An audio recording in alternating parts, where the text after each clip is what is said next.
Former Secretary of State Mike Pompeo is joining us now, Senior Counsel for the ACLJ. And Secretary Pompeo, I just want to ask you, Kamala Harris, the Vice President Harris, she said, do not come to people in Guatemala when she was speaking there with their president. She said the United States will continue to enforce our laws and secure our border. Sounds like language maybe from the previous administration that you served in, except for the fact that we know, Secretary Pompeo, that those laws she's talking about are being gutted day by day by the Biden administration. Yeah, Jordan, thanks for having me on today. Look, those words are great. You could cut and paste some of those words from language I would have used or President Trump would have used, but the difference is not words, it was actions that we took that turned the magnet off, that closed our southern border, that secured it in a way that protected American sovereignty and kept the American people foremost in our border policy. You know, she's down in Guatemala, but we've got people coming in from 100-plus countries all around the world. In the end, the requirement is that we do the right things at our border. The Remain in Mexico policy, the fact that we didn't let asylees stay here until their claim was adjudicated, all of those things, building the wall, the physical security component, all of those things drove a policy that was rational. Jordan, this is we have problems around the world. This one's a man-made crisis. This is policy-driven.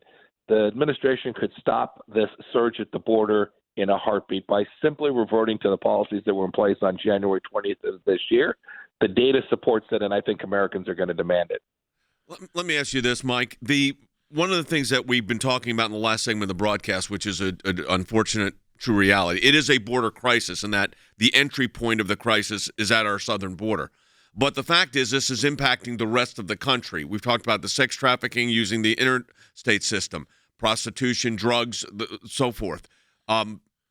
We also now know that the administration, without coordinating with state and local officials, has been dropping off plane loads of sometimes minors with others, into cities like Chattanooga, Tennessee, and just depositing these kids there into various facilities with no coordination with local government or state government. So I asked myself, now we've created the border crisis is now a national crisis. That's right. In lots of communities in many states all across America, this is a calamity waiting to happen. Bad things will flow from this. Bad things will happen to the illegal immigrants themselves. That is, they'll end up being trafficked or worse. We'll have increased crime in those places because these people will turn to that in order to figure their way through it. And then we've got an administration that doesn't tell governors and mayors and county commissioners, hey, this is what we're doing, this is why we're doing it, all the while bringing in tens of thousands of people, allowing them to transit our border, and then essentially releasing them all across the country. This is a nationwide problem. It's worse in Arizona, California, and Texas, but it's a problem everywhere in the United States today because they're moving these people all across our country. Andy Economou, Senior Counsel, has a question about this, and Andy was both a U.S. attorney and a district attorney, and a state attorney general's office, so he has experience in this. But he's got a question because it's one of the things we're concerned about here, Secretary Pompeo, is the fact that it appears that there's nothing being enforced, actually. But go ahead, Andy. Mr. Secretary, Vice President Harris said, I believe if you come to our border, you will be turned back. Has the administration done anything in your estimation which gives you confidence that that statement is true and it will be enforced? Nothing, Andy. Literally nothing. Indeed, I always think the best evidence of how effective one's border policies are is the number of people that you're encountering. We're now in the 100,000 plus every month, multiples increase from where we were a year ago today. The fact is that these people know that they can come to the southern border. They know they can make their way through. They know that they're not going to be returned to Mexico. They are likely to be pushed out somewhere inside of the United States. For them, that's a good thing. That's a good outcome for them.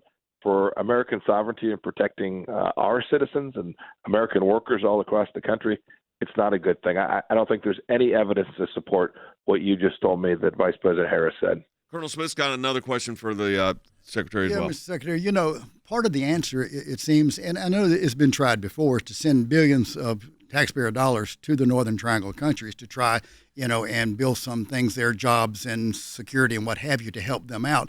But my concern about that is in the past, when we have sent billions of dollars to these countries, they're frequently siphoned off by corrupt leaders. What's your thought about that? In your experience, is that a real problem that if we send them money, which is what Biden Harris is recommending that we do, will it really go to help the root causes, as they call it?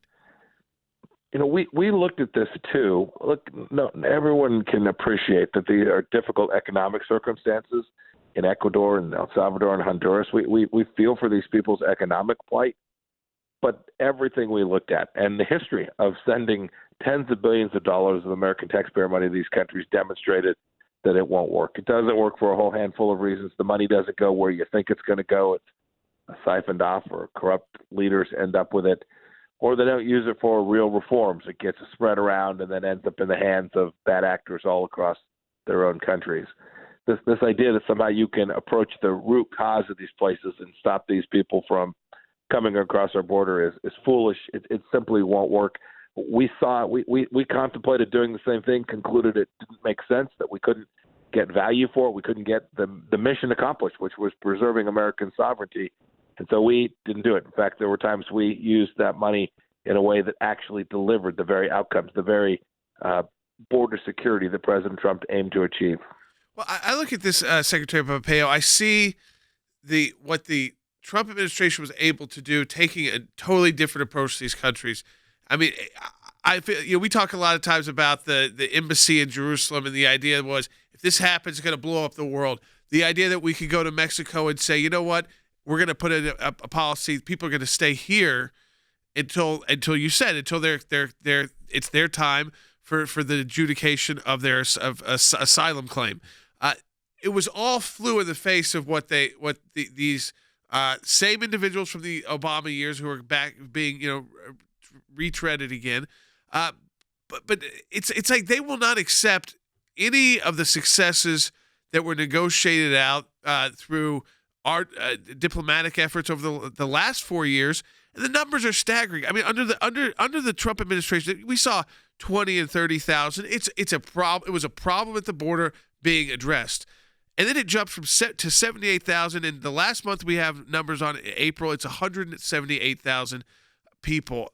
Do you think ultimately the reason why the president and Vice President Harris, they have no good answer for why they won't go, but I think we all know who are involved in politics, Secretary Pompeo, is that this has got to be the photo. They don't want the photo. Yeah, I think that's certainly true. But remember, in their debate, they were asked about whether we should provide free health care to those who come across our border illegally, and I think nearly every one of them raised their hand. They have a different view of our border. They think it should be much more open, much more fluid. They're certainly getting that, and the crisis that has followed from that set of policies is very, very real all across America.